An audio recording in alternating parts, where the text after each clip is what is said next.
Boa noite, irmãos. Que a graça e a paz do nosso Senhor e Salvador Jesus Cristo continue conosco. Os irmãos podem abrir, por favor, então, em Marcos 14, vamos ler a partir do 32. Só para que a gente lembre, Jesus já está nas últimas horas do seu ministério aqui na terra, e a partir do começo desse capítulo já começa a fase que a gente chama de paixão de Cristo. E aqui é o início do sofrimento de Cristo. Provavelmente aí na sua Bíblia está escrito aí Getsemane, alguma coisa assim, né? E é aqui que o sofrimento começa de fato. E o texto diz assim, a partir do 32. Então foram a um lugar chamado Getsemane. Ali Jesus disse aos seus discípulos: sentem-se aqui enquanto eu vou orar. E levando consigo Pedro, Tiago e João, começou a sentir-se tomado de pavor e de angústia. E lhes disse: a minha alma está profundamente triste até a morte. Fiquem aqui e vigiem. E adiantando-se um pouco, prostrou-se em terra e orava para que, se fosse possível, lhe fosse poupada aquela hora. E dizia: Abba, Pai, tudo te é possível, passa de mim esse cálice, porém, não seja o que eu quero, e sim o que tu queres. E voltando, achou-os dormindo, e disse a Pedro: Simão, você está dormindo? Não conseguiu vigiar nem uma hora? Vigiem e orem, para que não caiam em tentação. O espírito, na verdade, está pronto, mas a carne é fraca. Retirando-se de novo, orou repetindo as mesmas palavras. E voltando, achou-os outra vez dormindo, porque os olhos deles estavam pesados e não sabiam o que lhe responder. E quando voltou pela terceira vez, Jesus lhe disse: vocês ainda estão dormindo e descansando? Basta, chegou a hora. O Filho do Homem está entregue nas mãos dos pecadores. Levantem-se, vamos embora. Eis que o traidor se aproxima. E logo, enquanto Jesus ainda falava, chegou Judas, um dos 12, e com ele uma multidão com espadas e porretes, vindo da parte dos principais sacerdotes, escribas e anciãos. Ora, o traidor tinha dado a eles um sinal: aquele que eu beijar é esse, prendam e levem-no com segurança. E logo que chegou, aproximando-se de Jesus, Judas disse: Mestre, e o beijou. Então eles agarraram Jesus e o prenderam. Nisto, um dos que estavam ali, sacando da espada, feriu o servo do sumo sacerdote e cortou-lhe a orelha. Jesus lhe disse: vocês vieram com espadas e porretes para prender-me, como se eu fosse um salteador. Todos os dias eu estava com vocês no templo, ensinando, e vocês não me prenderam. Mas isto é para que se cumprissem as Escrituras. Então todos o deixaram e fugiram. Um jovem coberto unicamente com lençol seguia Jesus. Eles o agarraram, mas ele largou o lençol e fugiu nu. Até aqui. Senhor, nós te agradecemos pela tua palavra. Pedimos que o Senhor fale através dela. É o que nós te pedimos em nome de Jesus. Amém.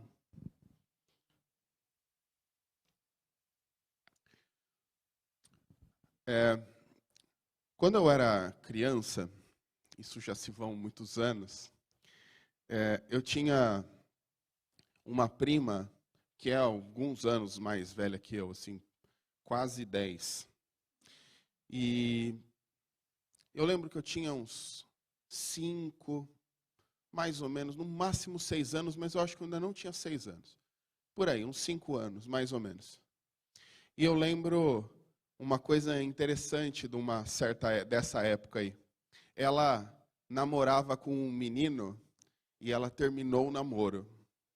E aí ela ouviu incessantemente a música Dona, do Roupa Nova. Foi uma semana ouvindo essa música. A gente era vizinho, né? E então a gente era obrigado a ouvir. A música que se repetia. Antes, não sei se vocês lembram, os mais novos nem sabem o que é isso, mas o que ela tinha era uma fita. Então a música acabava, aí voltava, aí voltava e tocava. E ela ficou ouvindo essa música insistentemente, incessantemente. Talvez. Era na época, Dona era a música da novela, né? Era Viúva Porcina do... Como chamava a novela? Você que é mais noveleira. Não é? Roque Santeiro? Roque Santeiro. Graças a Deus. Não é mais noveleira, a Carla falou lá. Então, tá tudo certo. Ela estava muito triste porque tinha acabado com o namorado. Talvez naquela fase ela imaginasse que perdeu o grande amor da vida dela com 13, 14 anos. Talvez no coração dela ela nunca mais encontraria felicidade. Talvez a grande resposta para que ela tenha uma vida sentimental feliz tenha sido aquele menino que agora a largou. Tinha largado, claro, né? A gente sofre. Claro que esse tipo de sofrimento que é muito normal na adolescência, a gente que é mais velho olha e fala assim, que bobeira, né? Terminou um namoro, tem lá 12, 13, 14 anos. Nem deveria namorar, né? Já que, fique claro, ela não era crente, a gente não era crente. Vocês que são crentes e têm 12, 13 anos, nem começa, viu? Nem vem com graça. Mas, deixa eu falar. Mesmo que você tenha a impressão de que o amor da sua vida está na sua sala, ou que a esposa que vai te fazer feliz acabou de entrar no ônibus, calma. A vida muda, as coisas passam. Mas a gente sofre, né? É exagerado, mas é sofrimento. O fato é que a gente, apesar dessa ser um sofrimento cômico para quem já passou por isso, já que já tem mais idade, ainda assim a gente passa por tempos de sofrimento. O sofrimento faz parte da nossa vida. Espero que vocês não fiquem ouvindo Dona todas as vezes que vocês sofrem, mas de vez em quando nós passamos por momentos realmente difíceis. Quando pessoas queridas se vão, quando a gente descobre que tem uma doença grave, quando perdemos o emprego, se formos traídos. O sofrimento, ele pode bater na nossa porta e, invariavelmente, ele bate. De vez em quando, ele está lá, dizendo que existe. É possível que a gente sofra a um nível de achar que vai morrer. E tem situações na vida que nós sofremos, olhamos e falamos assim, ó, dessa vez eu não aguento. Isso é maior do que eu posso suportar. E em tempos de sofrimento, uma das coisas mais complicadas é a sensação de solidão. Porque em várias vezes, em vários momentos onde estamos sofrendo, a sensação de ninguém me entende é muito presente. Hoje a gente vai falar desse sofrimento com Cristo. Jesus teve um dia desse. Muito maior do que qualquer um de nós aqui já passou. O texto fala que, a partir do 33, que ele levou consigo, ele primeiro chegou no Getsêmani, pediu que os apóstolos, que os seus discípulos ficassem em um lugar, e levou com ele Pedro, Tiago e João. Só para que a gente se lembre, Pedro era aquele que, há poucos minutos antes, tinha dito que morreria por Cristo. Tiago e João, num capítulos anteriores, tinham pedido para que Jesus permitisse que um sentasse à sua direita e outro à sua esquerda. E Jesus faz uma pergunta: vocês podem tomar do cálice que eu vou tomar? E eles falam, sim, nós podemos. Então Jesus traz para perto esses discípulos mais próximos, mas que também há tempos breves, há pouco tempo atrás, tinham se comprometido em estar com Cristo, em apoiá-lo nas suas dificuldades.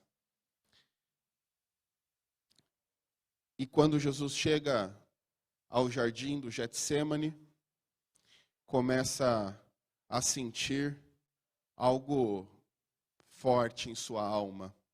O texto no 33 diz que ele foi tomado de pavor e de angústia.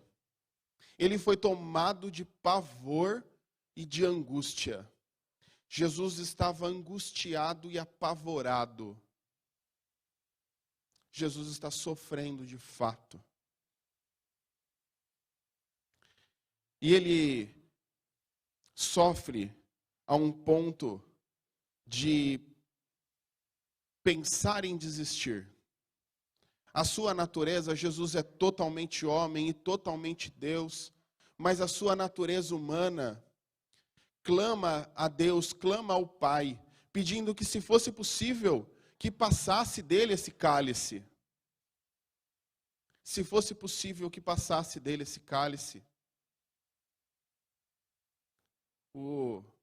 A sua natureza humana não está satisfeita com aquilo. A sua natureza está querendo desesperadamente fugir dessa situação. Mas Cristo já disse que veio para esse momento, né? Ele, em hipótese nenhuma, fugiria de fato desse momento. E a sua natureza humana, mesmo fugindo, mesmo querendo escapar dessa situação, ele se submete a Deus e fala assim: porém, não seja o que eu quero, e sim o que tu queres. O sofrimento dele é tanto que ele clama ao Pai para que ele não passasse por aquilo. Mas ele se submete. Ele sabe que em breve, pela primeira vez na vida dele, ele experimentaria do pecado, da morte. Não do próprio pecado, porque Cristo não paga, Cristo não peca em momento nenhum. Mas todo o pecado, toda a maldade seria derramado sobre a vida dele na cruz. Todo o nosso pecado, tudo que nós erramos, seria derramado sobre Cristo na cruz. E ele morreria. Irmãos, vocês imaginam essa angústia? Vocês se imaginam nessa situação? Imagina se você soubesse que você morreria daqui a algumas horas. Eu tenho certeza que aqui ninguém lidaria bem. Todo mundo sabe que vai morrer, não sabe? Todo mundo sabe. Você fala assim: eu sei, um dia eu vou morrer. Todo mundo está nessa fila. Tem uma senha aí para cada um que Deus vai chamar, só que a gente não sabe o número. A gente não sabe o dia. E qual que é o nosso sofrimento quando a gente tem uma notícia de uma doença terminal? Qual é o nosso sofrimento? A morte está próxima. Eu sei, ela está chegando. E é isso que nos angustia. E a natureza humana de Cristo sente isso. Mas ele também sabe que não só a morte, mas o pecado do ser humano, o pecado da humanidade, seria derramado sobre ele. E pela primeira vez, ele provaria do afastamento de Deus. Ele vai falar isso lá na frente. Ele vai dizer que o Pai o abandonou.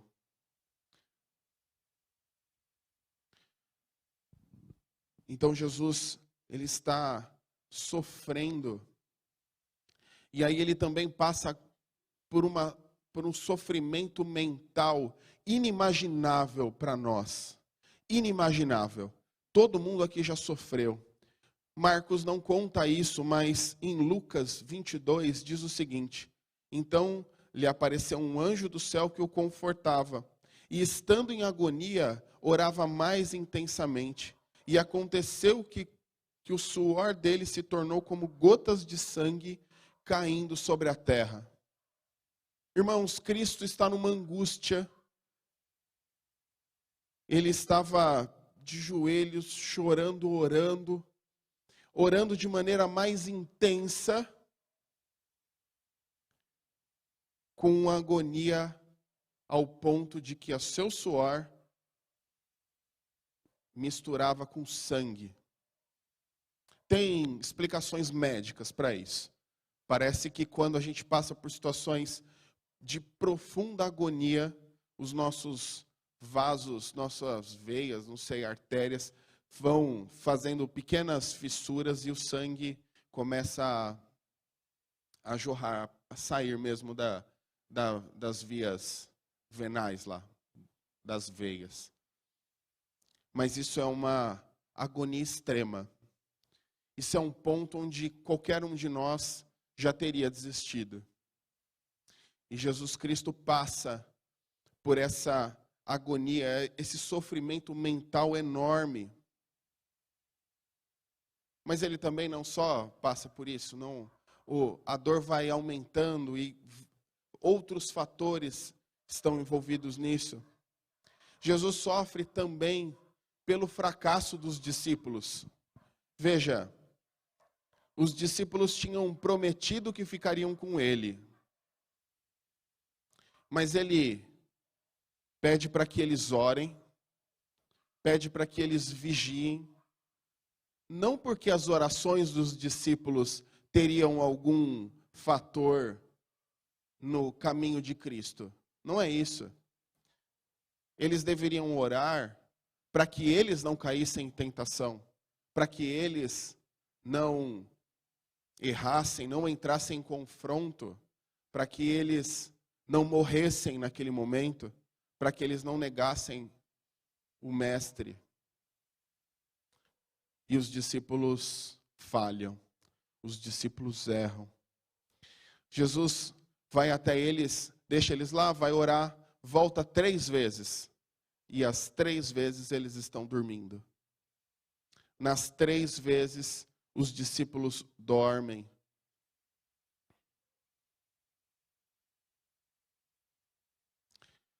Jesus Cristo sofre também porque foi entregue nas mãos dos pecadores. No versículo 41, no final do versículo 41 diz assim: o Filho do Homem está sendo entregue na mão dos pecadores. Aquele que não pecou, aquele que não errou, foi entregue na mão de pecadores. Jesus Cristo sofre porque ele está sendo também perseguido pelo seu próprio povo. Em João 1:11 diz assim: veio para o seu, mas os seus não o receberam. Jesus Cristo estava entre o seu povo, em Jerusalém, durante a festa, durante a Páscoa. Ele tinha pregado, ele tinha curado talvez muitos daqueles que estavam ali o perseguindo, mas é o seu próprio povo que o persegue. Às vezes a gente tem a ideia que a perseguição vem sempre de fora, né? Às vezes a gente tem a ideia de que os inimigos são de fora. Pelo menos no caso de Cristo, e talvez no caso de alguns de vocês, os inimigos estão muito mais próximos. Isso dói mais, não dói? Isso dói mais porque você espera do inimigo do outro, daquele que não é da sua família, do de longe, esse você espera. O duro é quando é de casa. O duro é quando mora com você. O duro é quando você paga as contas. O duro é quando, às vezes, até você dorme com o inimigo. Jesus Cristo estava sendo perseguido pelo seu próprio povo. Ele sofre também porque seria traído por um dos seus discípulos. Além de ser do próprio povo, Jesus andou com Judas por 3 anos, mais ou menos, né? A Bíblia não mostra nenhum tipo de tratamento diferente de Jesus para Judas. Judas foi tratado como qualquer outro. Judas foi enviado, curou, expulsou o demônio, ouviu Jesus falar, viu muitos milagres. Judas participou como qualquer um ali. Teve a mesma atenção do que os outros. E Jesus Cristo é traído pelo próprio discípulo. E ele ainda é traído com requintes de crueldade, né? É possível, irmão, segundo os teólogos, que o Getsêmani tenha sido o lugar onde Jesus passou toda aquela semana. Ele chegou aquela semana, ia no templo e tudo mais. A gente já vem falando isso desde o capítulo 10, aquela última semana. E é possível que às noites Jesus passasse ali no Getsêmani. Só que aquele era um lugar desconhecido para as pessoas. Só quem sabia daquele lugar eram os discípulos. E quando Judas planejou entregar a Cristo, já sabia onde encontrá-lo. Vamos para o lugar onde a gente descansa, onde nós vamos dormir. Vamos lá. Lembrem que eles estavam em festa. A festa recebia muito mais gente do que a própria população. Não existia rede hoteleira, não tinha nada disso. Eles tinham que realmente os viajantes, aquelas pessoas que iam para Jerusalém participar das festas, precisavam se virar como podiam. E muitas vezes praças e lugares, aqui era um jardim, eram usados para que os viajantes, os peregrinos tivessem um tempo para descansar, né, para dormir. Então, Jesus passa aquela semana ali no Getsêmani. E um lugar sem iluminação pública, vocês devem imaginar, numa noite, como que as pessoas descobririam quem é Jesus? Judas precisaria mostrar, Judas precisaria sinalizar para os sacerdotes, para os escribas, para aqueles que iam atrás de Jesus, Judas precisava dizer quem era o mestre. Então, nesse momento, depois de toda essa angústia e agonia de Cristo, ele se levanta porque percebe que o traidor se aproxima. Judas vai até ele e o beija, dizendo: mestre, reconhecendo até a sua própria natureza, mas entregando a Cristo. Olha que sofrimento, irmãos.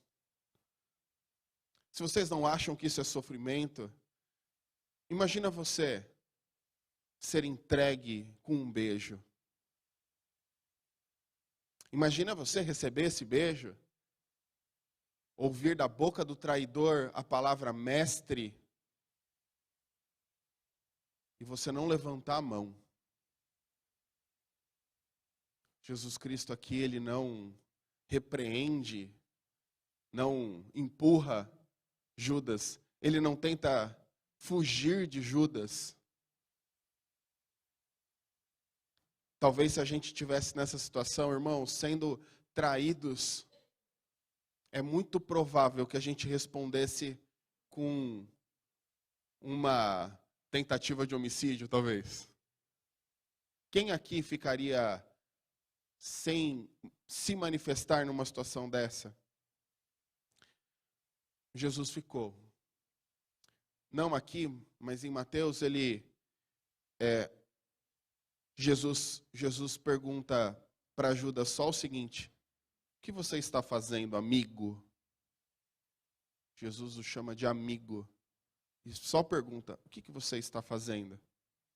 Para que ele refletisse o que ele fez. Jesus ainda cuida do seu traidor. Mas Jesus sofre uma traição dentro do seu grupo mais próximo. E Jesus vê mais uma vez os seus discípulos falharem, né, com Pedro cortando a orelha do servo, do sacerdote.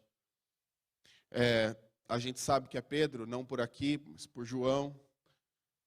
E a gente sabe que depois de cortar a orelha, Jesus ainda cura aquele que foi lhe matar, lhe prender. Jesus ainda vê com tristeza. É como se os discípulos não tivessem aprendido nada. Eles já tinham passado por isso outra vez. Eles passaram numa cidade, não foram recebidos, e aí eles falam assim: Senhor, vamos orar para que venha uma legião aqui, venha um fogo e mata todo mundo? Jesus fala assim: eu não vim para isso. Eu não vim para matar. É como se ele tivesse desperdiçado o tempo dele. Eu passei 3 anos com vocês. E você, Pedro, não entendeu nada ainda. É mais uma tristeza. Jesus sofre a injustiça de ser preso como um bandido. No 48 ele diz assim: Jesus lhe disse: vocês vieram com espadas e porretes para prender-me como se eu fosse um salteador. Jesus Cristo foi injustiçado.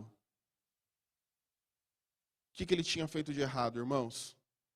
Qual era o pecado de Cristo? A gente vai ver no próximo que eles precisaram mentir e ainda assim não encontraram nada. Nem mentindo eles conseguiam acusar Jesus de qualquer coisa. Mas Jesus Cristo foi completamente injustiçado. E esse é mais um ponto de grande sofrimento. Vocês já se sentiram injustiçados alguma vez? Alguma vez na vida? Mesmo que tenha sido por coisa pequena, mesmo que tenha sido algo banal, mas vocês já se sentiram injustiçados? Como que é a sensação? Jesus Cristo estava, por isso sofreu. E ele sofre com a dor dos discípulos fugindo. No 50 diz assim: então todos o deixaram e fugiram. Ele já tinha dito que eles fariam isso. Ele já tinha profetizado, falou assim: vocês vão fugir. Todos negaram. Mas na hora fugiram mesmo. Mas é mais um sofrimento. E aí no 51 e no 52, o texto fala de um jovem que estava coberto só com um lençol, ou como o texto fala, um linho, é a palavra por trás do lençol. Então era uma coisa cara. E as pessoas o agarraram, mas ele largou o lençol e fugiu nu. Segundo os comentaristas, esse texto aqui, se não tivesse na Bíblia, não mudaria nada a história, né? Mas segundo os comentaristas, esse daqui é o escritor do livro. É Marcos, o João Marcos, que era um homem rico, um moço rico, de uma família rica, que estava ali coberto com um lençol de linho, que era uma coisa cara, que foi perseguido nesse momento, estava junto com Jesus e fugiu também, deixando para trás o lençol. O que isso diz para a gente? O próprio escritor está falando assim: todos fugiram, eu fugi junto. Eu não era melhor do que os discípulos, eu era tão pecador quanto. Eu também fugi, tudo bem? Eu não sou o herói dessa história. Mas Jesus vê o sofrimento. Jesus passa pela dor de ver os seus discípulos realmente o abandonando. Olha quanto sofrimento tem nessa cena, irmãos. Tem o sofrimento mental de saber que você vai morrer em pouco tempo. Uma angústia, uma agonia a ponto do sangue sair pelo suor. Tem a traição do seu povo, a traição do seu discípulo. Tem o abandono daqueles que andam com você. Jesus Cristo estava passando por tudo aquilo, sozinho, sofrendo. Agora, por que ele fez tudo isso? Por que Jesus precisava passar por tudo isso? Por que que Deus não tirou essa pedra do caminho de Cristo?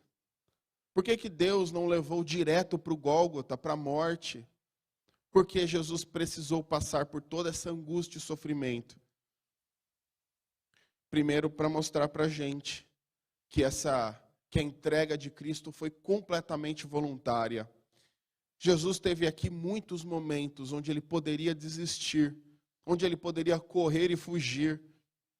Eles foram para o Getsêmani, o lugar onde eles passavam a noite, sabendo que ali Judas levaria os líderes para prendê-lo. Se você soubesse que indo para um lugar você morreria, você iria? Você iria?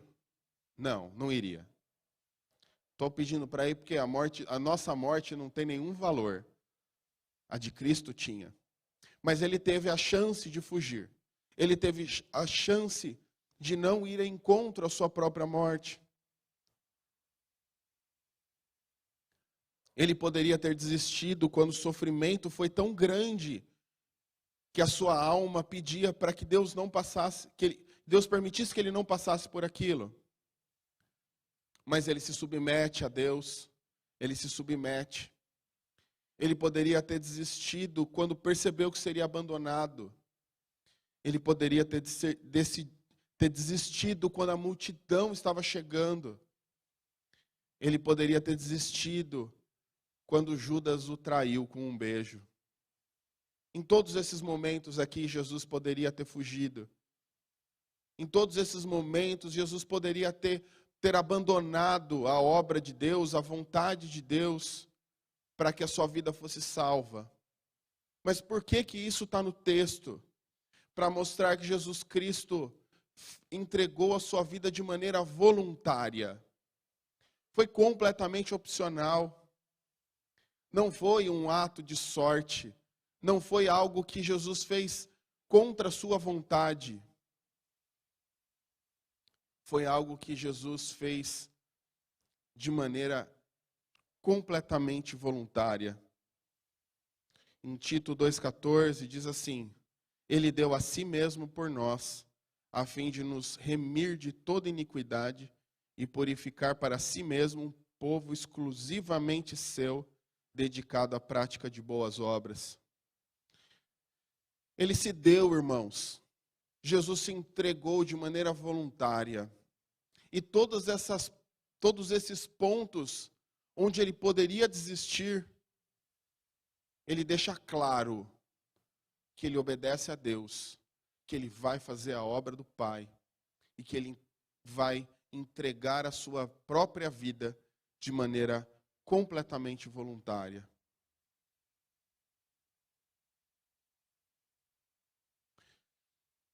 E o Getsêmani existiu para que Cristo provasse de todo o sofrimento humano.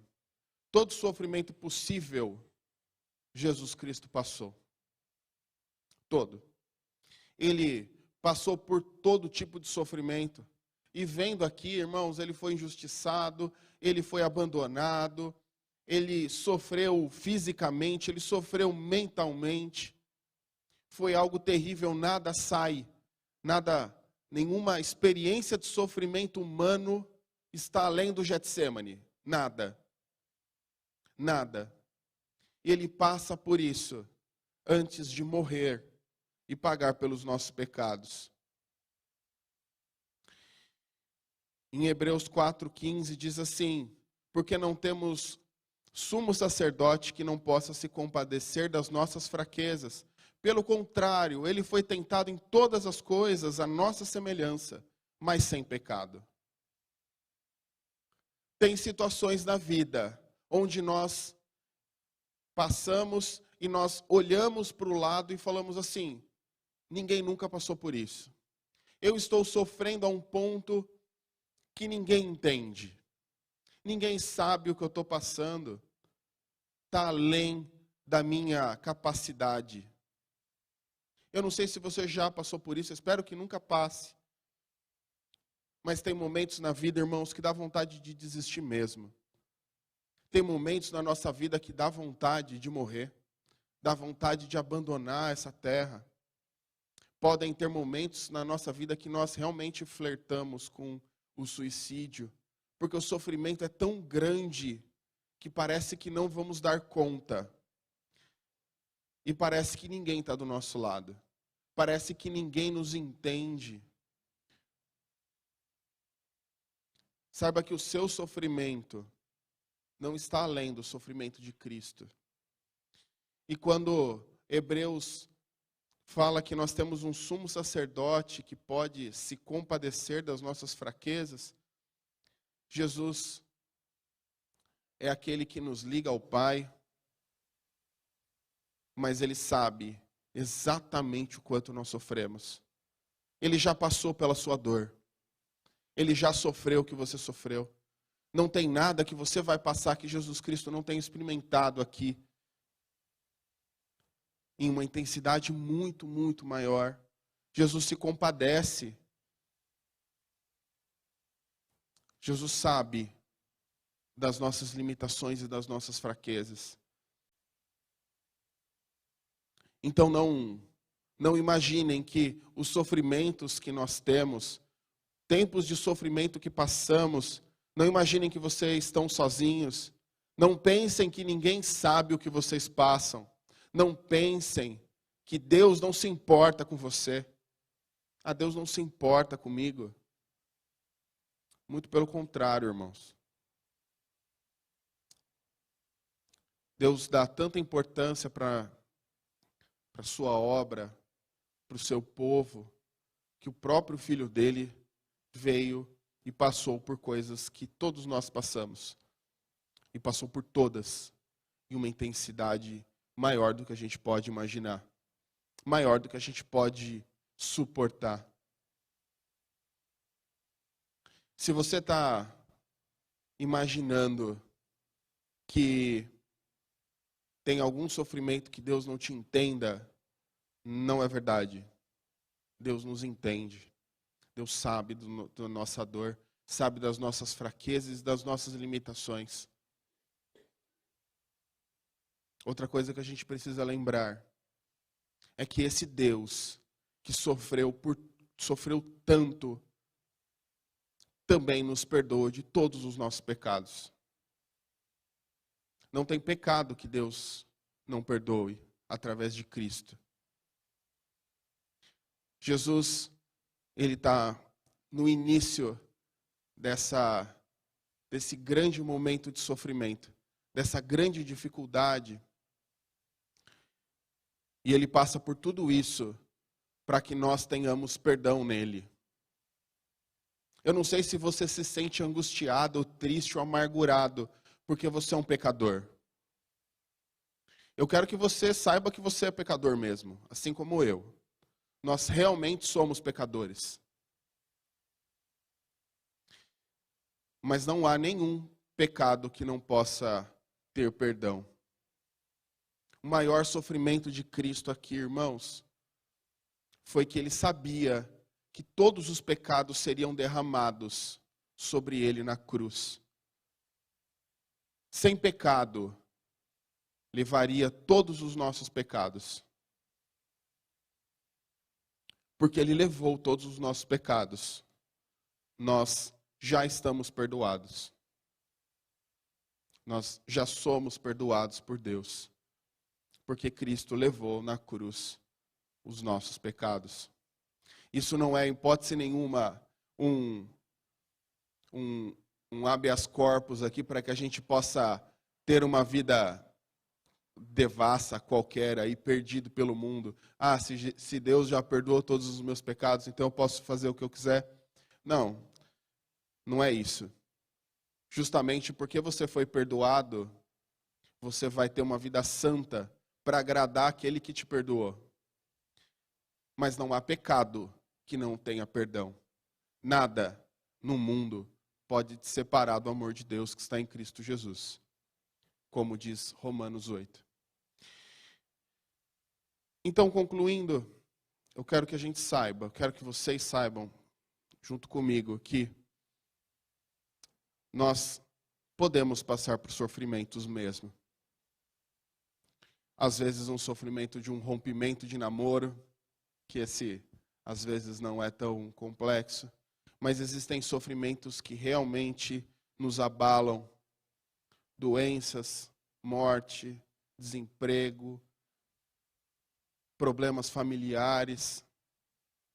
De vez em quando a angústia, de vez em quando o sofrimento bate mesmo na nossa porta. Mas saiba que você tem um sumo sacerdote. E esse sumo sacerdote, que é aquele que te liga a Deus, ele passou por tudo que você passou. Qualquer dor e sofrimento, ele já experimentou na pele. E ele se compadece de nós. O que nós devemos fazer é o que Cristo fez. É orar, é entregar diante de Deus as nossas dificuldades e as nossas lutas. Clamar e colocar de fato o que nós pensamos.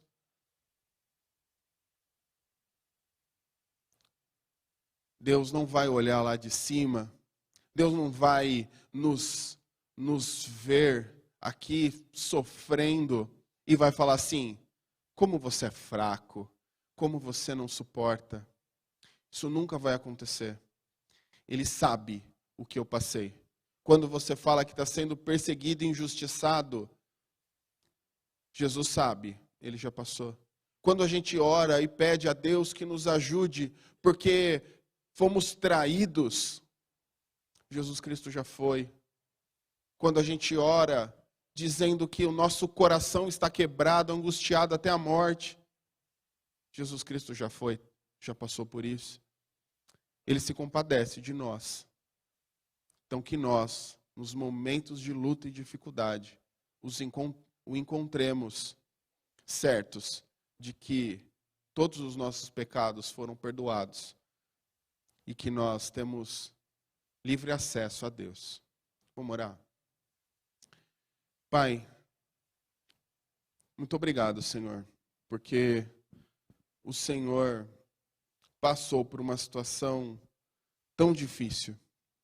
Pai, o Senhor passou pelo Getsêmani, foi um sofrimento e uma angústia que nós não conseguimos nem expressar, nem compreender na sua totalidade. Pai, que o Senhor nos ajude a compreender que o teu sofrimento faz com que nós tenhamos um sacerdote, um sumo sacerdote que se compadece, que já tenha vivido as mesmas coisas que nós, que já sofreu das mesmas dores. Pai, que o Senhor nos ajude nos nossos momentos de dificuldade, que nós entendamos que nada está longe do seu conhecimento, mas o Senhor também se compadece da nossa aflição. Que nós tenhamos, Pai, coragem de dizer o que pensamos, que nós tenhamos coragem, Senhor, de entregar as nossas vidas no teu caminho de fato. Que nós aprendamos, ó Pai, a reconhecer a tua obra em nós. Que nós entendamos que o teu sacrifício pagou pelos nossos pecados e nós somos perdoados, ó Pai, pela tua obra, pela tua morte. Pedimos que o Senhor nos ajude a continuar, Senhor, firmes no Senhor, mesmo nos momentos de grande dor e sofrimento. É o que nós te pedimos em nome de Jesus. Amém.